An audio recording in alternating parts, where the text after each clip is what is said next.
at just, at what they call the flat setting, which is kind of 12 o'clock right straight up. That's every amp is designed to kind of have a sweet spot of its tone there. Now you might want to add a little treble, cut a little bass, whatever. But one thing I find as musicians, how often do we ever walk up to any piece of gear and cut? We never do, right? We start adding. I need more treble. Oh, now I need more bass. Well, I need more. Right? So we're always more. And so for me, this last year when I plugged into this new Harkey rig, it was awesome because I could plug straight into it. The tone settings are straight up at 12 o'clock, and there might vary it slightly. But that, so if you go next door and you're going to buy an amp from Dennis tonight, right? Hint, hint. Just whatever amp you plug into, that should kind of be the golden rule. Grab your bass, plug in, and however you play, when you plug in, if the tone is pretty well centered, you can tweak things a little bit, but that's probably a pretty good tone for you, right? So that's kind of the history of my tone as it's come to develop over the years. Now, every time you play in a different setting, you end up, at least I found, you end up playing different things. I've gone to Nashville and played on various different things, pop things, Christian records, obviously playing Megadeth with a pick, so, when you're playing on something with like a ballad, you're probably not going to be going, right? You're not going to be thrashing away, right? Or what does Lee play? Right? Right? You're playing like country lines or whatever like that, you're probably not going to be, right? So that's, common sense prevails. And so what I did over the years is I learned how to play with a combination of both pick and fingers because, first of all, I saw my idols doing it, so I was like, I wanted to, what are they doing, that makes them sound like that? Geddy Lee's got that just ripping tone, right, playing with his fingers. Steve Harris from Iron Maiden, but then I saw other people playing, like Chris Squire from Yes and guys like that had this really, just kind of gnarly tone. So, to each their own. But for me, to cut through a wall of mid-range heavy guitars, the pick became my secret weapon, And then as we put Megadeth together and we started writing these songs, I found it was easier for me to play along, where I could go, I could play something simple like that, which probably you could play with your fingers. You kind of missed the accents. So another thing that I started to develop was some right-hand technique. And again, growing up in the 80s, man, it was the king of everybody shredding and Randy Rhoads and Eddie Van Halen and Jocko, and it was just shred mania, right? Chris, am I right? That's right. Chris, I just played on a record for Chris. He's got a new album coming out, and so he's a guitar player, so he knows the shred. And he, so as much as anything playing, especially metal shred guitar, that it's like, to get away from just everything being on the fingering hand and getting things over to anchoring down on the right hand began a really important, humbling lesson for me. So take a song like Symphony of Destruction, where the riff was right, and I thought, well, I could probably do a little more than that. So as a bass player, our job is to, at least for me, be able to groove with the riff, hit the riff with the guitars. But then also, when there's nice space like that, well, what are the drums doing? How about that? How about if I went, right? So as part of composing a bass line, being able to go back and forth between what the guitar's doing in a rock setting, and also listening to what the drums are doing, because quite frankly, my experience has been that building. Especially rock and roll music is pretty much predominantly guitar and drum focused music, So where does the bass come in? Well, the bass to me is always the mortar between the bricks, glues it together, So now when we practice, we all use a metronome, right? This is the one time tonight you can lie, right? We all do, right? Of course we do. Yeah. Well, truth of it is, lots of times we don't. But what I've learned over the years is, especially as a bass player, having great time is everybody's responsibility in the band. I think sometimes we've got to this use of saying, well, it's the drummer's responsibility to keep time, So when the guitar player rushes, we can blame him, right? Well, I played on some records where there have been some great drummers, and they have made me a much better bass player, quite honestly. I've also played on some records where the drumming was like, yeesh, yikes, you know. You got a click track here, you know, and all of a sudden my job was to make that drummer sound good, which as a bass player, we can do that. You know, our job, again, glue the pieces together, make that thing work. So I got a nice thing about this day and age. I just downloaded this app a while ago, and let's see if we can find it here. Just like a nice metronome app, right?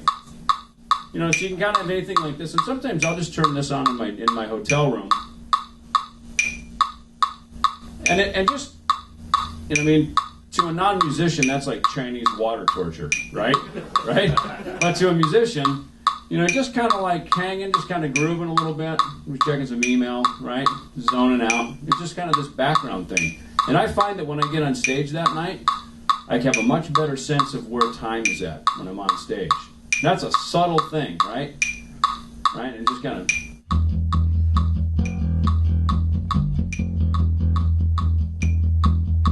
Now, another thing about time is that when you're too loud, you're going to play on top of the beat. Or if you're a singer, if you're too loud, you're going to be sharp. So I find that if you can... In fact, we had a producer, Max Norman, who always said, if you can hear yourself, you're too loud, right? So for all of us musicians who always like to hear more of us, turn me up in the mix, right? So a lot of that became, so if I'm too loud, I'm always ahead. So sometimes get it back a little bit so that I'm hearing, even in my mix on stage when I'm playing, I got the drums real loud, I'm definitely back behind that, right? I know the parts, I think I'm playing them pretty good, right? So really what I'm hearing is that I'm one, right? And all of a sudden, it's like I'm grooving.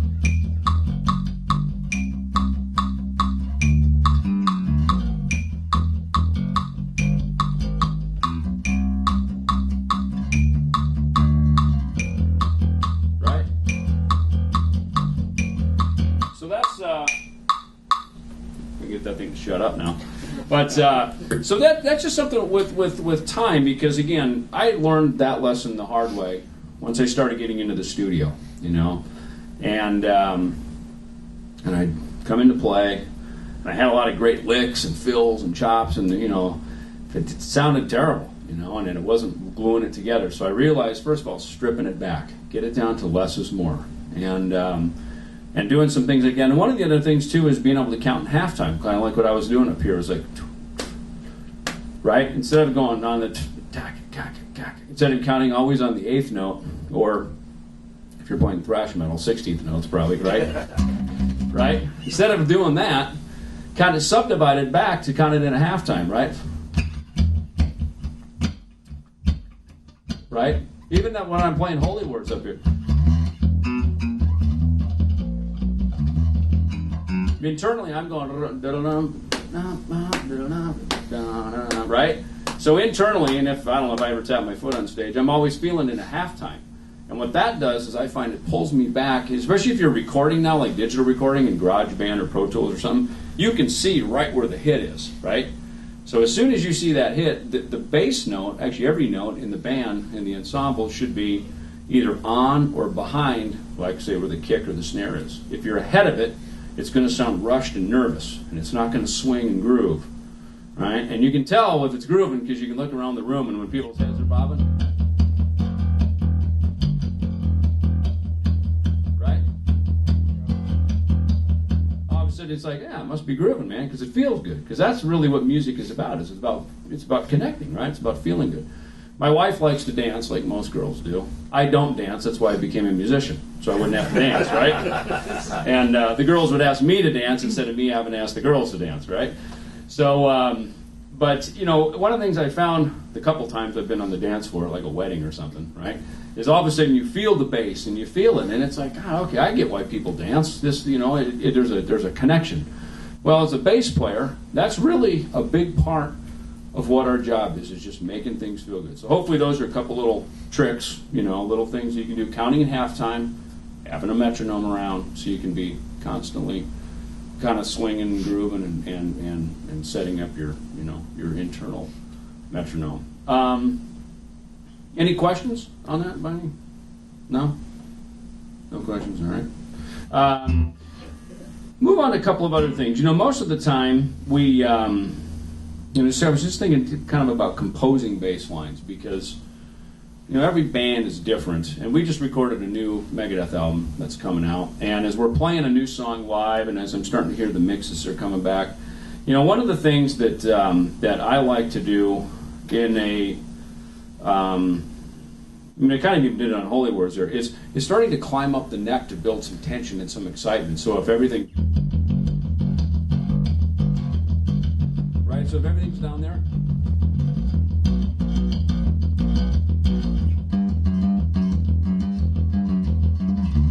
Right? All of a sudden moving things up, and even like...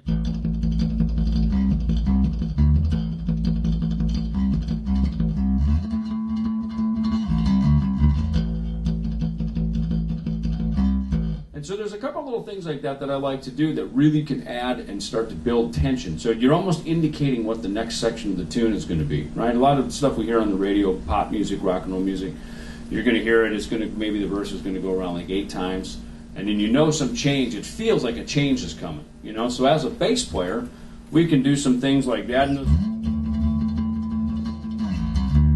right into the next change.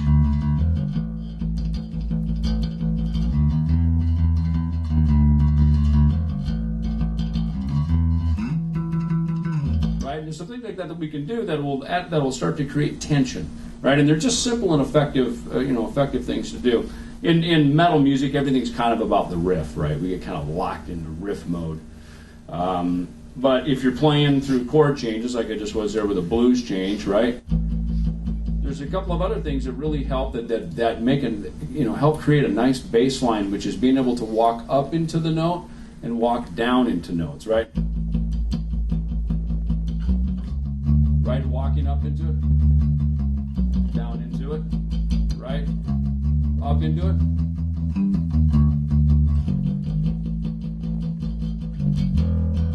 And that's a simple version of it. But as you listen to songs and you listen to bass lines, and say what you will about Kiss, but Gene Simmons, one of my favorite bass players, right, who learned from one of the best, Paul McCartney, right? I mean, Kiss songs are kind of glorified Beatles tunes, quite honestly. But if you listen to his bass lines, never mind that he spits blood and breathes fire while he's playing bass, which is completely godlike, if you ask me, right? But just hearing simple bass playing like that, there's all that kind of...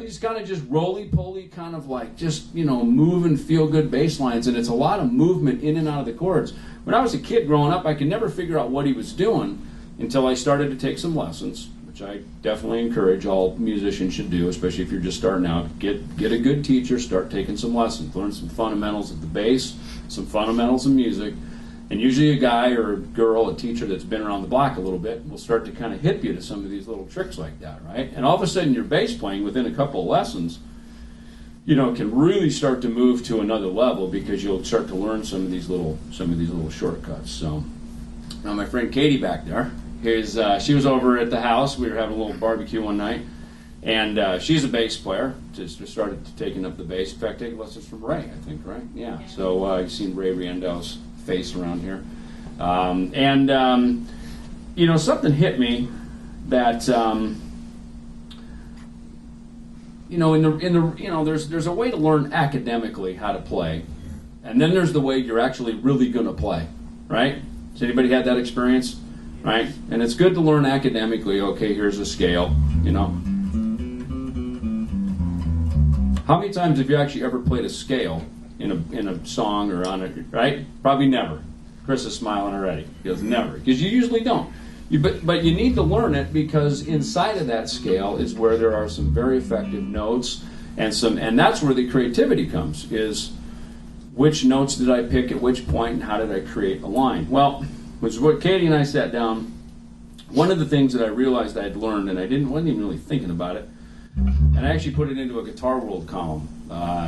Harky and I